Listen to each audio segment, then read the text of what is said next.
Olá, queridos alunos, tudo bom? Como é que vocês estão? Eu espero que todo mundo esteja bem. Vocês não têm me dado notícia lá no Google Sala de Aula, então interage comigo, vai lá, fala, oi professora, como é que vocês estão? Deem notícias. A gente está distante, né? Fica preocupado, querendo saber de todo mundo. Às vezes a gente recebe uma notícia ou outra de que um aluno está internado, um aluno não está bem, alguém não está legal. Enfim, deem notícias para mim, tá? Falem como é que vocês estão. Já assistiram o vídeo sobre a avaliação? Alguns alunos que já foram meus alunos já devem saber mais ou menos como é. Alguns já participaram desse tipo de avaliação, tá? Então, nessa semana, não sei precisar exatamente que dia vai ficar tudo pronto, mas eu vou colocar no nosso Google Sala de Aula a nossa avaliação de NTI e vai ser uma prova para fazer em casa, como eu já coloquei lá no vídeo explicando a nossa avaliação, tá? Vamos falar então sobre os princípios constitucionais. Esses princípios constitucionais estão no slide 2, tá? É o final do slide 2, se não me engano, acho que é a partir do slide 15, por ali. E nós vamos concluir o slide 2 e, dependendo de quanto tempo levar, a gente vai para o slide 3. Senão eu faço um outro vídeo. Tô querendo ver se eu faço mais de um vídeo essa semana pra gente colocar as coisas em dia, porque como eu fiquei sem voz uns 10 dias, por causa de um estresse vocal que eu tive, e o médico pediu para que eu ficasse em silêncio o máximo possível, não falasse. Eu ainda tô sentindo um pouco, a voz ainda tá meio esquisita, mas ele me liberou para dar aula e falou, ó, vai observando. Bom, então por isso que eu não tive postando vídeos essa semana passada, foi por causa disso, tá bom, pessoal? Vamos lá então. Os princípios, eles têm hoje um relevo muito importante dentro do ordenamento jurídico, porque eles são norteadores, são orientadores para o legislador quando vai fazer leis, para o aplicador do direito, no caso o juiz, ou o agente público que vai fazer alguma atuação, alguma decisão ou algum ato administrativo com relação a qualquer questão que envolva legislação. Então, toda a legislação brasileira hoje tem que ser olhada a partir dos princípios. Os princípios constitucionais, eles são chamados assim porque foram princípios colocados dentro do texto constitucional. Mas o princípio, ele não necessariamente precisa estar dentro de lei para receber amparo e precisar ser observado. Essa é uma regra atual que é essencial para a compreensão do direito como um todo hoje. Eu não posso ver a lei pura e simplesmente sem olhar esta questão principiológica. Tá? Então ela tem que ser olhada desde a hora de que eu faço a lei, na hora que eu vou aplicar, na hora que eu vou entender, que eu vou compreender, que eu vou estudar. Então os princípios, eles funcionam como um farol a iluminar o nosso raciocínio, a nossa leitura, e que a gente não pode perder de vista esses princípios, e que vão virar paradigmas, né? Modelos sobre os quais eu preciso raciocinar e ver a lei, e principalmente a lei tributária, tá? Bom, nós tínhamos falando que os tributos vão existir para a necessidade que nós temos de sustento do Estado e das questões do bem comum. E vocês veem como é que isso é importante, né? Nessa situação que nós estamos vivendo hoje do Covid, os países que não possuem, por exemplo, a saúde pública, estão encontrando uma enorme dificuldade e vão encontrar uma enorme dificuldade para a retomada econômica à frente, porque além da população ter ficado desempregada, ter perdido lucro, perdido cliente, perdido dinheiro, ficado um tempo sem poder trabalhar, outros tiveram diminuição salarial, vão muitos começar a retomar a vida com dívidas adquiridas com o sistema de saúde, né? Com o pagamento do tratamento de familiares, de si mesmo, com os enterros, com o plano de saúde que muitos, mesmo desempregados, não puderam parar de pagar porque tinha todo esse problema e esse temor do que poderia acontecer. Então, você ter um sistema tributário e ter um sistema de bem-estar social, em que você tem uma preocupação geral sobre os aspectos da dignidade, sobre os direitos essenciais de uma população, é extremamente importante. E você vê como na Europa, vocês vão ver no futuro que a Europa vai se retomar muito mais rapidamente do que os Estados Unidos. os Estados Unidos teve uma demora muito grande para tomar medidas, porque eles têm toda uma cultura de liberdade, de não intervenção, do Estado mínimo, e você vai ver agora como o Estado mínimo ele traz reflexos na vida das pessoas, principalmente quando você se depara com esse tipo de situação como a gente está vivendo agora, que realmente é extraordinária. Talvez se não tivesse acontecido, os Estados Unidos seria maravilhoso, mas eles vão encontrar uma grande dificuldade exatamente pelo endividamento. E aí você vai acabar interferindo nisso no sistema habitacional, porque muitas pessoas que hoje têm casa nos Estados Unidos é tudo hipoteca para dever a banco. Então você vai ter uma quebra numa série de estruturas internas econômicas muito problemáticas, que vamos ver daqui para frente como é que as coisas vão se desenrolar, mas eu acredito que não vai ter um vislumbre, um futuro muito positivo nesse sentido, não. Bom, primeiro princípio que nós vamos ver é o princípio da anterioridade e princípio da nonagesimidade. Bom, esse princípio da anterioridade, ele vai ser criado principalmente para garantir segurança jurídica. Então, nesse princípio, você vai ter a perspectiva de que você não vai poder fazer a criação de um tributo e a sua imediata cobrança no mesmo ano calendário, tá? Então, por que isso? Como o tributo ele vai trazer uma despesa ao cidadão, às pessoas jurídicas, é preciso que eles tenham um orçamento, um planejamento, uma organização para fazer o pagamento deste tributo. E hoje, independente do valor do tributo, seja ele alto, seja ele baixo, não importa. Ele vai, de alguma forma, impactar no orçamento das pessoas. Então, eu preciso avisar esta pessoa que em determinado momento, determinado mês, determinada situação, aquelas pessoas que estão naquele fator gerador vão ser tributadas. E elas não poderão ser tributadas imediatamente. Elas serão tributadas no ano calendário seguinte.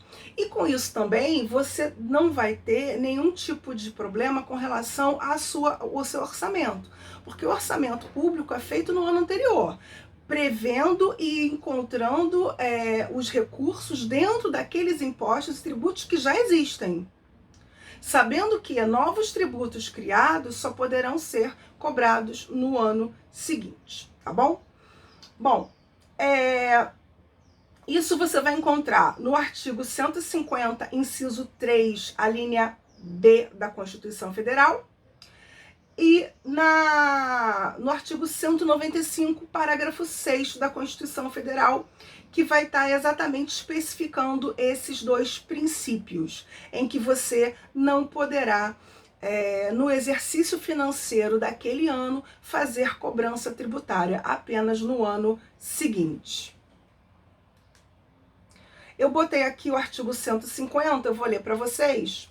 O artigo 150 é vedada a União, Estado, Distrito Federal e municípios cobrar tributos, a linha A, em relação aos fatos geradores ocorridos antes do início da vigência da lei que os houver instituído ou aumentado. B, no mesmo exercício financeiro em que haja sido publicada a lei que os instituiu ou aumentou, antes de decorrido 90 dias da data que haja sido publicada a lei que os instituiu ou aumentou, observado o disposto na linha B. Então, você vai ter esse período de tempo, primeiro de um ano, depois de 90 dias, para você poder se organizar financeiramente. Porque, a gente vai ver daqui a pouco, um dos princípios que tem que ser observado é a capacidade tributária. Essa capacidade tributária diz respeito à condição do cidadão, da pessoa jurídica, pagar esses impostos, se ele vai conseguir ter meios para pagamento desses impostos. Não adianta eu estabelecer um imposto que vai empobrecer minha população, que vai fechar a empresa, que vai fazer com que as pessoas percam patrimônio. Não é esse o objetivo do tributo. Apenas custear de forma de rateio a todos os serviços que o Estado deve proporcionar ao seu cidadão, tá? Então, por isso que esse artigo vai trazer esta questão. O próximo princípio que nós vamos ver é o princípio da isonomia ou o princípio da igualdade. dependendo do autor que você lê, você vai encontrar essas duas nomenclaturas. O artigo 5º da Constituição, o caput, ele vai trazer a principal norma com respeito à igualdade, vai dizer que não é possível que se faça nenhum tipo de discriminação, nenhum tipo de diferença em razão de absolutamente nenhuma hipótese, seja de raça, credo, religião, orientação sexual, nacionalidade, qualquer coisa desse sentido, você não poderia fazer nenhum tipo de discriminação. Então, os impostos são para todas as pessoas, naturais ou jurídicas, que se encontram naquela mesma situação de fator gerador. Então, se aquela pessoa está, de alguma forma, sendo tributada, todos eles vão ser tributados de forma igual. É possível que você possa trazer hipóteses de imunidades e isenções, mas as imunidades e isenções não podem ser de uma pessoa específica. Elas devem ser abertas a todas as pessoas naquela situação. Por exemplo, eu posso fazer uma imunidade tributária para todas as escolas. Então, eu faço uma isenção a toda escola particular. Beleza. Então, toda a escola, eu não vou poder especificar, somente para a escola X. Não posso, eu tenho que fazer para todas as escolas pelo princípio da igualdade. Então, na mesma forma, quando eu vou tributar ou quando eu vou imunizar ou isentar, eu preciso fazer para todos. Muitas vezes, por exemplo, no IPVA, eles fazem, às vezes, algumas situações. Olha, quem pagar o tributo deste ano, eu vou isentar o ano passado. Eu não vou cobrar juros, ou eu não vou cobrar o imposto do ano passado, ou dos últimos 2 anos. Então o cara pensa, pô, para eu me legalizar, basta eu pagar 1 ano que eu ganho 2, beleza, eu vou lá negociar. E aí você consegue também, dessa forma, fazer caixa. Porque muitas vezes, você quando vai fazer a previsão orçamentária, você vai fazer a previsão dentro de um número de pessoas que seriam tributadas em um valor que você teria a receber. E muitas vezes você não recebe todo aquele valor que você prospectava receber.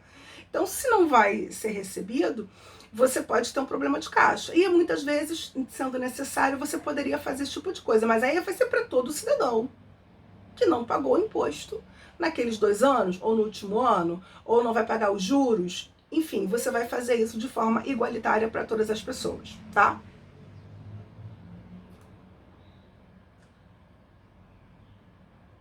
Bom, princípio da capacidade contributiva. Artigo 145, parágrafo 1º da Constituição, vou ler para vocês.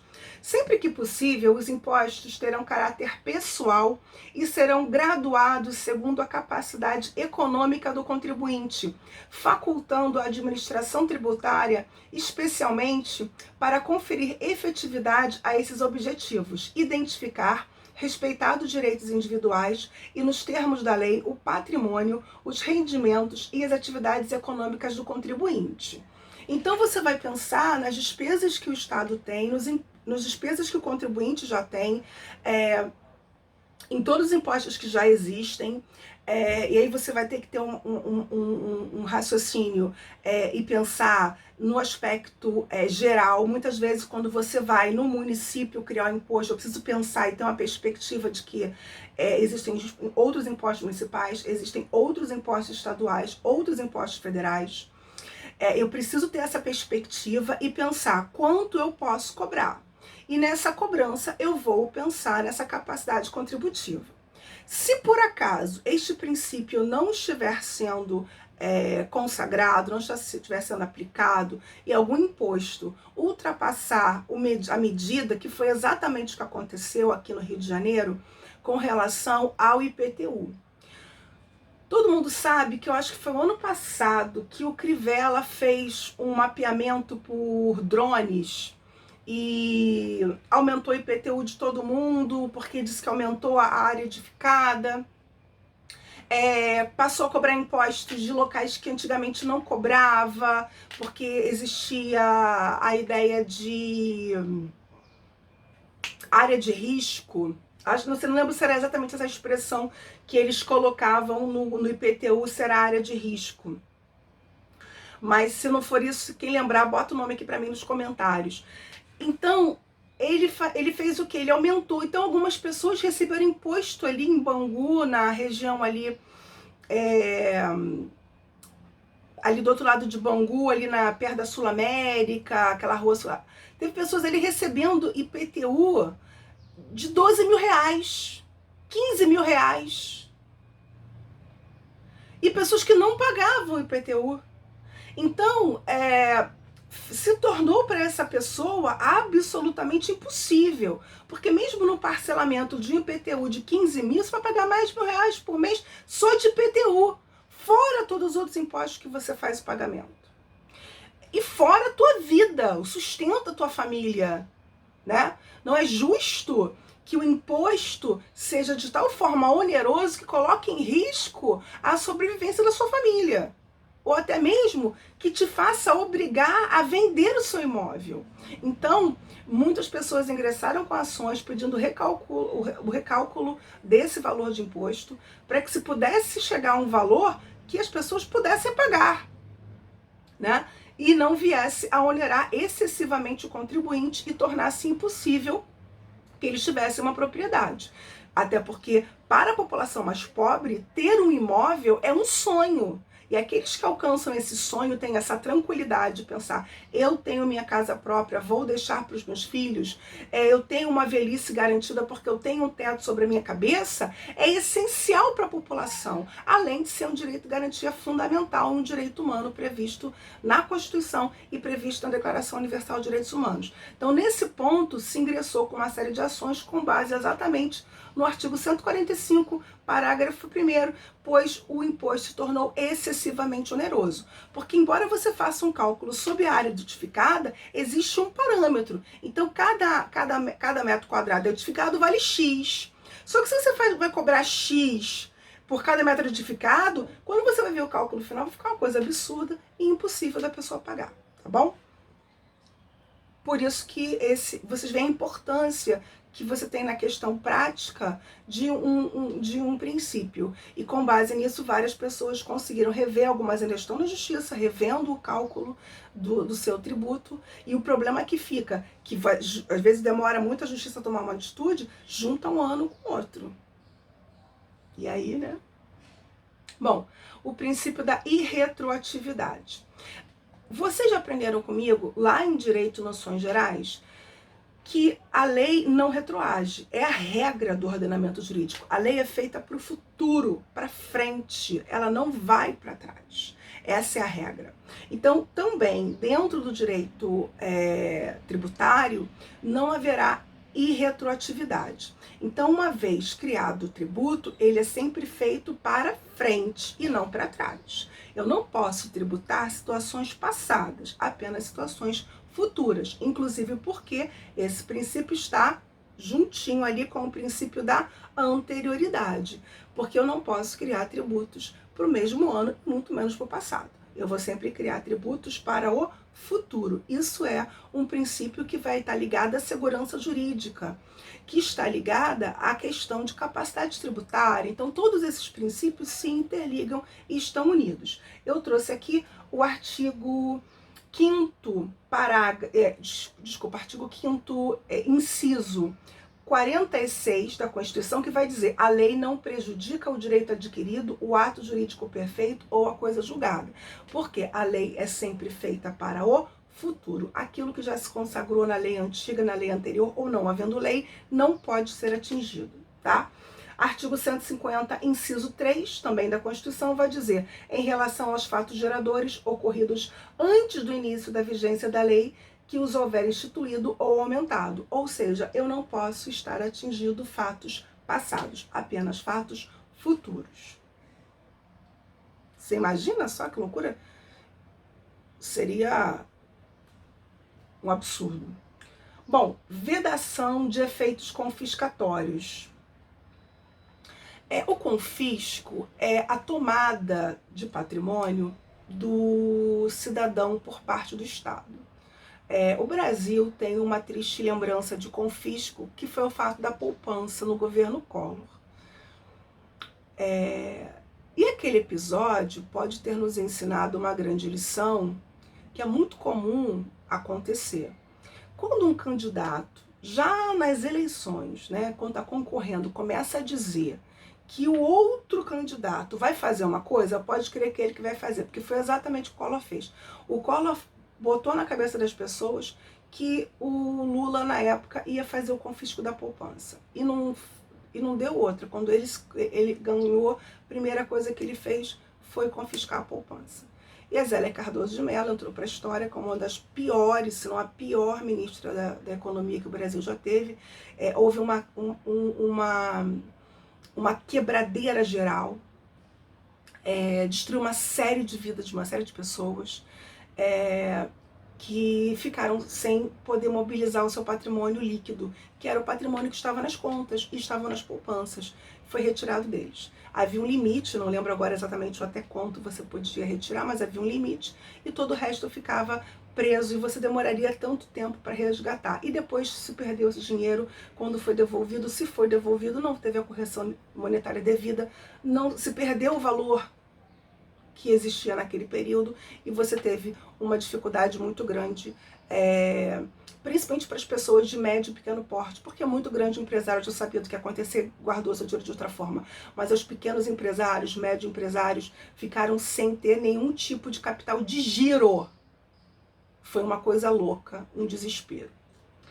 Até porque muitos não sabiam separar o patrimônio seu próprio, da empresa, e misturavam, até hoje misturam tudo, e foi um desespero danado. Bom, o artigo 150, parágrafo, inciso 4, vai dizer: é vedado utilizar tributo com efeito confiscatório. Então não posso, já que não é possível fazer o confisco, eu não posso usar o tributo para de alguma forma confiscar aquilo que você tem. Eu não posso fazer dessa forma. Então, sendo vedada essa possibilidade, não posso. E se eu conseguir provar que esse tributo está sendo usado como meio de confisco, eu vou poder pedir a não tributação desse tributo para mim. Notem, quando você vai fazer esse tipo de ação, você não faz para todo mundo, a não ser que o Ministério Público faça, o advogado-geral da União, enfim, a Procuradoria da República. Você, indivíduo cidadão, que sente que esse tributo para você está tendo está ocorrendo para você um efeito confiscatório, você ingressa com a ação e vai ter declarado para você ou não que esse tributo X está dando para você um efeito confiscatório e não vai ser então tributado a você essa questão, tá? Por isso que o advogado tributarista, contador com especialização em tributos, eles são tão bem pagos, porque você vai ser a pessoa especialista em fazer com que aquela pessoa, de forma legal, pague menos tributo, ou até talvez nem pague. Bom, princípio da imunidade recíproca, ele vai estar no artigo 5º da Constituição, 149 e 85, no ato das disposições constitucionais transitórias. Vou ler o artigo 150 para vocês. Inciso 4. Sem prejuízo das garantias asseguradas ao contribuinte, é vedada à União, aos Estados, ao Distrito Federal e aos municípios instituir imposto sobre patrimônio, renda ou serviço uns dos outros. Então, a imunidade recíproca é a hipótese de não incidência constitucional qualificada. A Constituição impede que a lei crie tributos, incluindo certos fatos de incidência.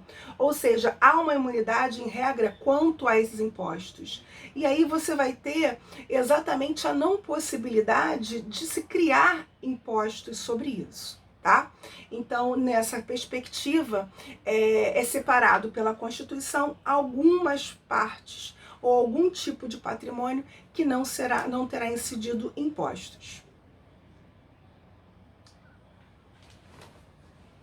Bom, essa imunidade aqui é com relação à imunidade para templo de qualquer culto. Então, seja você protestante, católico, umbandista, adorador do capeta, sei lá, você pode criar a religião que você quiser, sendo ela uma religião, sendo este um lugar de culto de templo religioso, ele gozará desta imunidade. E aí, pelo princípio da igualdade, vai para todos. Então, artigo 150, inciso 6. Então, sem prejuízo de outras garantias asseguradas ao contribuinte, é vedada à União, Estados, municípios e federal instituir impostos sobre patrimônio, renda, serviços outros de templos de qualquer culto. Então, neste ponto, os templos religiosos não serão tributados. É lógico que hoje se discute enormemente que grandes quantias passam por templos religiosos e que essas quantias não são tributadas e etc, etc e tal. E aí outros vão dizer, os religiosos vão dizer, mas nós arrecadamos esse dinheiro e devolvemos através de serviços, através de cestas básicas que doamos, em trabalhos junto à comunidade. Esse dinheiro é devolvido à comunidade em forma de serviços, de atuações, de trabalhos, de atividades, de doações, enfim, e fica essa discussão. Mas hoje, pela questão legal, constitucional, eu não posso fazer esse tipo de tributação porque há uma imunidade constitucional a esse respeito, tá? Bom, as imunidades mais comuns que você vai encontrar para templos religiosos é para IPTU, ITBI e IPVA. Então, IPTU é imposto sobre imposto territorial urbano, o ITBI é sobre imposto sobre imóveis e o IPVA é sobre veículos automotivos. Então, eles não pagariam impostos exatamente por essa questão. Notem que é para os templos e tudo que esteja para uso dos templos e não das pessoas que frequentam o templo. E não necessariamente para uso dos administradores do templo. Por quê? Há algum tempo atrás, até já comentei em algumas turmas isso, a Legião da Boa Vontade, a LBV, teve um problema seríssimo com o Ministério Público, com ficho, com uma série de coisas, exatamente porque ela comprava bens, carros, imóveis, botava em nome da LBV, mas o uso era particular dos administradores, do presidente da LBV.